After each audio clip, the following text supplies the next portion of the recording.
Machilipatnam to Vijayawada 70 కిలోమీటర్లు, Vijayawada to Guntur మరో 40 కిలోమీటర్లు. మచిలీపట్నంలో మేం కడతా ఉన్న పోర్టు, మా హయాంలో పోర్టుకు శ్రీకారం చుట్టాం, పనులు మొదలు పెట్టాం, పర్మిషన్ తెచ్చాం, ల్యాండ్ ఇచ్చాం, ల్యాండ్ కొనుగోలు చేసినాం, ఫైనాన్షియల్ క్లోజర్ కంప్లీట్ చేసినాం, ఎవరితో ప్రమేయం లేకుండా దానికి డబ్బులు వచ్చేట్టుగా ఏర్పాట్లు చేశాం.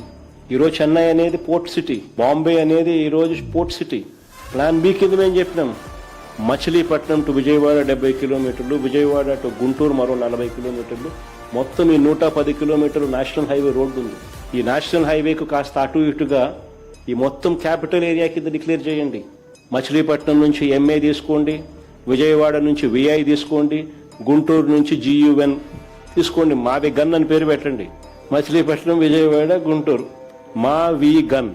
సరే, గన్ అంటే బాగుండదు నీకు, అది జగన్ అనేది గుర్తుకొస్తుంది లేననుకుంటే సరే వేరే పేరు పెట్టండి. బ్రహ్మాండమైన 110 కిలోమీటర్లు క్యాపిటల్ ఏరియాని డిక్లేర్ చేయండి కారిడార్ కింద.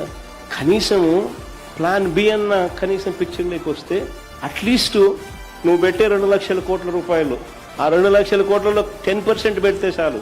ఈ మచిలీపట్నంకు, ఈ విజయవాడకు, ఈ గుంటూరు మధ్య కనెక్టివిటీ కోసం, రింగ్ రోడ్లు, ఇతరాతర పనుల కోసం, ఇతర మౌలిక సదుపాయాలు, చిన్న చిన్న మౌలిక సదుపాయాల కోసం 10% పెడితే చాలు.